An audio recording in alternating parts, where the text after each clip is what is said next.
Yay Networks. 13 has been my lucky number for a while. Like, it's always a sign of good things to come for me. This is 13, a Taylor Swift fan podcast, breaking down every song, every Easter egg, every era, and every theory. Hosted by the biggest Swifties, Nick Adams, Ana Casillejos, Amy Nichols, and Lacey G. Emergency Taylor Swift news, everybody. I'm here. We have to break from our regularly scheduled song breakdown.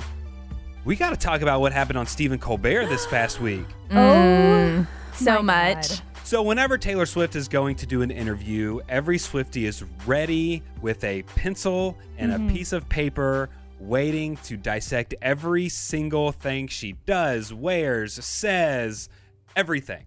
She's trained us. She's trained us to do that. And she knows what she's doing. She is playing into all of our obsessions. She's playing into everything. She knows she's messing with us at this point. And it was obvious with what she did. She knew what she was doing. So she went on The Late Show with Stephen Colbert. And for those listening way in the future from now, she was on The Late Show with Stephen Colbert Tuesday, April 13th, 2021. And So planned out. we're recording right around that time. And so right now, the biggest theory on what she is going to re-record next, her next big album, is going to be 1989. And we have the entire interview broken down. We have a lot of the Easter eggs. We don't have all of them. There was so many. I think she's doing a bit. We all know that, like you just said. Sure. I think this will go down in Swiftie history. This interview with all of the Easter eggs, all of the theories. I was going insane. I was looking at this last night, trying to organize it, trying to break it down. And I really thought to myself, I had it typed out in a tweet to Taylor Swift saying, you put 1,989 Easter eggs in this, didn't you? Didn't you? At this point, like at a certain point, I'm like, girl. But there is a method to her madness, though. Yes, this was overkill and she knows it, but it's so fun. But there's still a reason behind it, and I don't know what all y'all know yet, so I can't wait till we get to it. Okay. I'm really excited. I do think I pulled some of the clips, and I do think that I obviously forgot some stuff because there's only 9 clips that I have, and there has to be 13. So I missed something somewhere. So you're going to have to tell us what we missed. I also, right before we get into the actual interview, do we think that she did this interview because she wanted to make the reference to Hey Stephen? Is that why Stephen Colbert got this? Let's be honest. Yeah, well, it was odd because Stephen Colbert is on CBS, and she had been doing all of her interviews for the past, year, since Lover. Most of her interviews have been on ABC, which is Good Morning America. She'll chime in with a pre-recorded video message saying, here's a clip of Love Story, whatever it is. But for her to all of a sudden go over to CBS and Stephen Colbert, it was a little different. A lot of Swifties were like, whoa, what's going on? Yeah. So for her she just re-recorded Hey Stephen. They played into that bit for the entire interview that they did. It was like an 8 or 9 minute segment. She's having fun, Yeah. which is so great as a fan to watch, Yeah. that she's enjoying herself doing all this. So do we want to get started? Yeah. Okay, so this is how the whole interview started. So they're not in the same locations. It's COVID and everything like that. So here's how it kicked off. So joining me now from the studio where she's been re-recording her albums, Taylor Swift. So right there, we already know that she's still in the process of re-recording. Yeah, they wanted it to seem like she was taking a break. Like she stopped at that moment from re-recording. That's how well thought out this is. She wants to be there in that moment. So people are like, oh, yeah, she's taking a break just so she can talk about this. And then she's getting right back to it. Yes, I love it. And so then Stephen had to ask Taylor about her secret obsession. I just want to get this out there. You recently recorded Fearless Taylor's version, so I gotta ask, is the song Hey Stephen about me? No, Stephen. I first recorded that song in 2008. I think I was like 18. Yeah, I was also a younger age.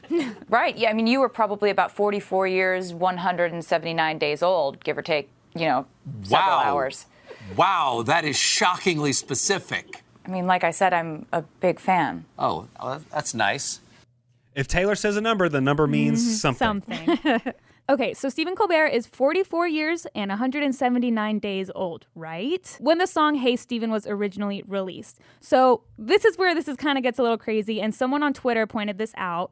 44 years and 179 days before this interview aired, if you take out leap years, puts us at October 27th, 1976.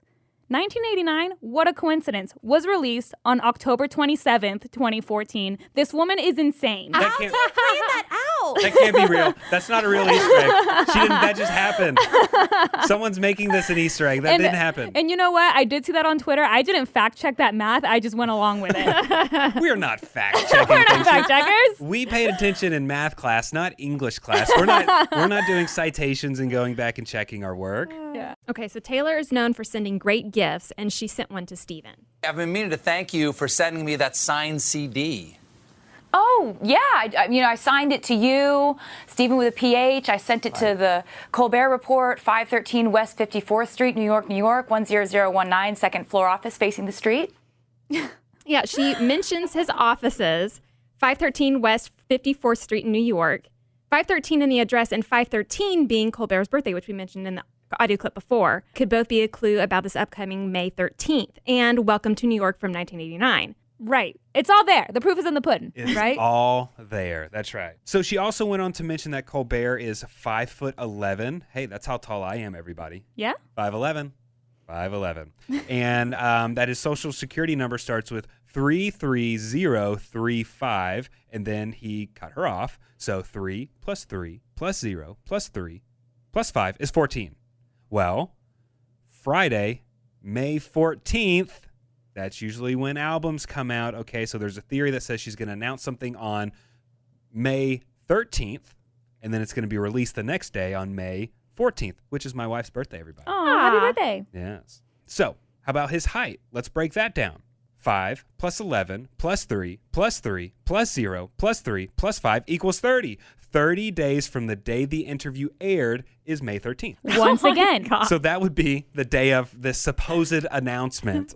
So y'all, the best tweet that I saw said, Swifties are so smart. Like, Taylor throws a bunch of numbers at us and y'all figure it out within 30 seconds. Like, Taylor Swift is raising a generation of mathematicians. Which is so true, because you're throwing those numbers out there and I know what you're referencing, and I'm still like, I'm a little bit confused. How is this going on? So for anyone that's listening to this and you're still in elementary school, middle school, Wow. when are you ever going to use math in your life to figure out Taylor Swift clips? That's really the only times it comes in handy to Never mind. figure out Taylor Swift clips. I'm unoffended. I thought you were talking about my math skills. No, why. No, you sit in math listen to class that. and you're like, Okay. I'm never going to need this. Yes, you do. And then she also mentioned very casually, she said, you need to calm down in the interview. And You Need to Calm Down is track 14 on Lover, which again leads to May 14th being a release day. Crazy. Was everything she said Yes. an Easter egg? Because Yes. if that's true, she would have had to written this whole bit. It had to be. It had to be. It was a script. It was the script. 100%. Yeah, they're obviously reading from a script and everything like that. So this wasn't his writers. Do you think, though, so obviously, Stephen Colbert is reading the script. If you're Stephen Colbert in this situation, do you ask her, will you point out all the Easter eggs for me? Will you explain them to me? Or do you just kind of go along with it and you're just like, okay? It may be a little bit of both. Yeah. Yeah. I would want to know. Because I would want to know. I would want to know, afterwards. I mean, sure, in the moment, you don't have to fill it all in for me. But then after we're done, I'd be like, okay, now what is this? You need to sit here and explain everything to me. And I think she would. I thought she was so adorable. She also said at one point, I think you should take that feeling and shake it off. Shake It Off is also a track on 1989. So far, everything is leading to the re-release of 1989 somewhere around May 13th and 14th, right? That's kind of what we're gathering. Mm-hmm. So then Taylor speaks about how she got back into the right vibe to re-record Hey Stephen. It was really fun to record it again. In fact, to get me back in the same headspace as when I wrote it, I just wanted it to be really authentic as an experience. So I dug out my old mood board. Taylor, those are all pictures of me. This is a pizza. I was pretty hungry because I'd stayed up for 3 days making this vision board. And so I got pizza and I ate it. So inaccurate statement on your part. So Taylor holds up this ginormous poster of a just collage of Stephen Colbert pictures. Mm-hmm. And of course, that's when Swifties again are going to pause, analyze every centimeter of this. And there are so many freaking Easter eggs in this Easter board. It's driving everyone insane. The very first picture on the top left-hand corner is Stephen Colbert in 1989. If you Google image Stephen Colbert 1989, that is the photo that comes up. I almost love how obvious that is. Yeah, I think that is my favorite Easter egg on this whole Out of all board because everything? all the other pictures are of him within the last 10 years. But then there's one where he just looks super young, and it's like I think it's like a black and white think so, photo. too. It's just such a goofy picture, and you're like, why is that one on this Yeah. picture of him in suits and stuff like Well, and there's pictures of him when he dressed up as Lord of the Rings characters, Uh-huh. Gandalf, and I haven't seen Lord of the Rings. I think that's one of the names, Gandalf, maybe. I It don't is, know. yeah, you're right. And somebody pointed out that Taylor bought a house from the Lord of the Rings director. that? Really? Apparently. Wow. Okay, that's cool. In 1989? How does that tie in? I'm a little confused with that one. So everyone's obsessing about this slice of pizza that's on the mood board. What is it? A lot of Swifties think they have figured it out. So there's a pizza up in the corner. Fans believe this pizza is there because her song Style, which was on 1989, came out on National Pizza Day in 2015, which was February 9th. Style was a huge hit for 1989, and Style is also my favorite song on 1989, just so everyone knows. 1989 is my favorite Taylor Swift album. So fans also said that she has these secret sessions where she invites super fans over to like one of her homes to listen to her album before it comes out. I volunteer as tribute. Those have been called pizza parties in the past. And then also on the actual slice of pizza, there's 5 pepperonis, 5 meaning her 5th album, 1989. Just genius. And back in February, this is how long she plans out. Oh my gosh, her mind. Back in February, she posted a photo of herself with the Haim sisters and pizza and captioned it, "The mood board for the gasoline remix is just this one photo." Stop! The actual photo was taken during the 1989 era. I can't. Ridiculous. I cannot. Also, there's a bird on the mood board, and it's a seagull like the one on her shirt in the 1989 album cover. What a coincidence, right? Plus, there's 8 hearts and 9 stars, which is 89. That's ridiculous. So Taylor, she went on to explain who the song Hey Stephen is actually about. Hey Stephen is about Stephen King. Master of Horror, Stephen King. Really? Yes, he's amazing. The Dark Tower series changed my life, plus The Shining, The Stand, and don't even get me started on his short stories. Absolutely Okay. luminescent. I know. I agree. Well, that sure is a big vocabulary word. What a Taylor. coincidence. Amy, spell Luminescent. luminescent. Well, I have a cheat paper right in front of me, so not much of a challenge. Like most tests Amy took, she has notes in front of her. She's cheating. So we all know that luminescent, she's referring to the 1989 World Tour. But that was the whole vibe of the tour. The neon lights, the hand things that light up in unison and everything. Like when you think 1989 World Tour, you think like neon lights. Mm-hmm. So what a coincidence that Stephen King was absolutely luminescent. But what is her deal with Stephen King? How does this tie back into her Easter eggs? Well, Dark Visions, which is a collection of short stories by Stephen King, guess when that was released? 1984. That would be kind of funny if she threw something in there that like wasn't. Like one really obvious Easter egg that didn't pan out. No, it was released in 1989. Oh my God. And okay, this one also kills me. Again, something that I found from a Swiftie on Twitter. She mentioned The Stand by name, which is by Stephen King. And The Stand happens to be about a virus that almost kills everybody. The book is 823 pages long. I'm sorry, but 8 + 2 + 3 = 13. That's so crazy. So, what if Taylor actually wrote a song about Stephen? You know, if I was going to write a song about you, I would just be like, I mean, it's too obvious to call it Hey Stephen. You would call it something more detailed, right? Songwriting is all about the details. So you go, hey Stephen, I love you on the TV and all the stuff you did on The Daily Show.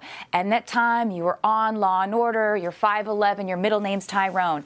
Social security number is 33035. Taylor, stop. Do not say my social security number. Okay, so this bit that she's doing is hilarious. But of course, it's not just because she's trying to be funny and throw out all these Easter eggs. She's trying to act like a crazy stalker chick. And what does that remind you of? Blank space. I got because she's that crazy chick in my that God. music video. So Beautiful good. music video. But that's why she's going as far as she does. Sure, all the numbers mean something, but so do her actions. There's still meaning behind this whole bit. Yeah, she's love acting that. obsessed. She's acting obsessed like the crazy Oh my chick with the runny God. mascara Yeah. in the music video. Uh-huh. So good. I did not catch that. Wow. Oh, she gets me every time. I love that we're Taylor Swift experts and she still blows our mind and we're still in here learning stuff. Like, that's the best part of this job. Yeah, truly. So we've covered a lot. So let's see how this whole interview ended. Hold on, I have to get this. Oh, it's Stephen King. I have to go. Hey, Stephen. Taylor Swift, everybody. I knew it. I knew it. So what is the significance of that phone call? So according to a few Swifties on Twitter, somebody did ask, what does it mean when the phone call is ringing? And somebody responded saying, in 2014, when she was working on her album 1989, that's when she posted the infamous tweet on Twitter where she said, my home phone is ringing. I didn't know I had a home phone. Interesting development. So she posted that August 27th of 2014, 1989, phone ringing. So there could be a connection there. Oh, all these clues. I know. Booze. So we knew that Taylor was going to re-record all of her albums, but why is she doing 1989? Because she kicked it off with Fearless. She's not going in chronological order. She's just kind of jumping around. Well, of course, there's a reason why. And that's because you mentioned in a previous episode, Anna, that she never gave permission for her work to be in commercials or movies or anything because she wasn't the one making the money from it. Right. Well, now that she's re-releasing these, she needs to re-release all of her hits and all the ones that they want to use in commercials and want to use on TV. And Wildest Dreams is going to be coming up in a movie in Spirit Untamed. So that's why she's doing 1989, because she's going to be able to finally make some money off of it. Good for her. Do you want to hear what she's released so far of Wildest Dreams? Yes. Because it was in that trailer for whatever that movie's called, Spirited something? Untamed. Untamed? Trust me. That's it. That's all I'm going to play. Just the eagle sound. It's also interesting because Spirit Untamed comes out on June 4th of 2021. What a coincidence that 6 + 4 + 2 + 1 is 13. Also, Is that the only reason she chose that movie? Like, it has to be. there might be another reason. Why? Because who's in that movie? Jake Gyllenhaal. But why is she going to do a movie that he's starring in? Because she's like getting rid of all the bad feelings, I think. I think Is this she- is more a fun, playful. Is she do. saying things are all good now, Jake? I think we so. buried She's the hatchet. over Jake? it. No. No? She's petty. She's petty, which I love. She can be petty. She's saying my song's going to be bigger than your movie? What are people talking about? The song. The trailer came out. What are people talking about? Are they talking about that damn movie, or are they talking No. about Taylor's re-released Yeah. album? Can you be petty? So yes. Can you be petty and still be over it? It's okay. I forgive you. But You know- watch this. I think that it's genius that the guy who said, what did he say? Something, your indie record much cooler than mine is in one of, because he put down her music and then she comes out and she does All Too Well and she does all this stuff that's just in your face. You think that I'm not cool enough? Well, bam, bam, bam, bam, bam. And then she re-records this song and it gets overshadowed by the trailer. So I do think that that's the ultimate glow up right there. Wow. I just love it. Do we think that she got her scarf back? No. I don't know. You know, Maggie Gyllenhaal was asked about it in an interview, and I think he was too before, and they're like, what are you talking about? We don't know. You know what we're talking about, Jake. No, she never got that scarf back. You know what I love? Whenever the trailer to Spirit Untamed came out, Taylor was the one that posted it. Yes! And I think what's hilarious is somebody, I guess somewhere, had found out that Wildest Dreams was going to be in this movie, that they DM'd the director and they said, when is it going to come out? And the director had said that they were going to release the trailer sometime in like May. Oh. That's like, it's in a screenshot. Someone has a screenshot of the director saying, yeah, we're going to release it in May. And then Taylor just posted it on Twitter or like did it posted it on her herself. Instagram story, and everybody was like, oh my God. But then it's crazy because, so we have this whole Stephen Colbert interview where something's going to happen on May 13th, right? And May 14th, like something. I don't know what. Is it going to be a single? Is it going to be the announcement? I don't think it's going to be the actual release of the whole album. A lot of people have a theory that the album's going to come after Spirit Untamed sometime in June. June 25th seems to be a popular date.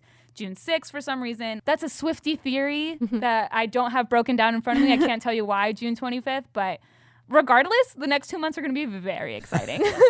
One funny thing that I saw Someone on Reddit said, I wonder what sort of puzzles she does in her free time. Is she a Sudoku girl, Daily New York Times crossword player, trying to crack the Zodiac ciphers? That's funny. I'm a Sudoku girl. That's fun to play. I did like that, like recently it was National Scrabble Day, and like the Scrabble official Twitter account like tweeted at Taylor being like, hey girl.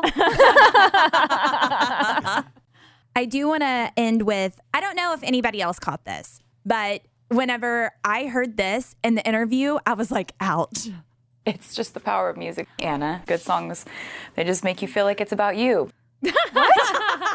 She edited that. What? What? It's just the power of music, Ana. Good songs, they just make you feel like it's about you. I need that to be my voicemail right now. What a natural speaking cadence. Yes. Oh my God, Taylor knows I exist finally. Hysterical. Yeah, come on, Ana. How did you say It's banana just the or power of something? music, Ana. Good songs, they just make you feel like it's about you. What is No, that? She said Stephen, but I found a clip of her talking with Anna Wintour. But you always think that she's singing to you and it's a track of your life and all that stuff. So I just thought that was hilarious. Okay, I don't think she's singing to me. I know she's singing to me. Obviously. Well, what did we miss? There's a lot to cover here. Tell us what we missed. Tell us your favorite theory. All the ways to contact us. All of our social media handles are in the description of this podcast. And while you're listening to us, make sure you go to iTunes, give us a good rating, give us a review. Like some of these great people, JDK SMD BDJ. I'm pretty sure that's probably not an actual username.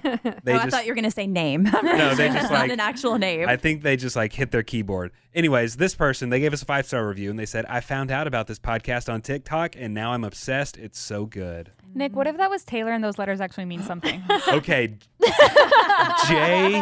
What number of the alphabet is J? D is 4. A, B, C, D. Okay, well, we'll get back. We'll figure that one out. Sharon B23, she gave us a 5-star review. She said, I love listening to the Kid Craddock in the Morning show, and I'm excited for this podcast. I love, love, love Taylor Swift, and I'm glad to hear other people obsessing over her and her songs and lyrics as much as I do. So we're glad that you're here. Come back next time because we're going to be breaking down another great song. Ana, get your tissues. I'm not a princess. This ain't a fairy tale. Thanks for listening to 13, a Taylor Swift fan podcast. Subscribe for free and leave a positive review on Apple Podcasts, Spotify, or Google Podcasts.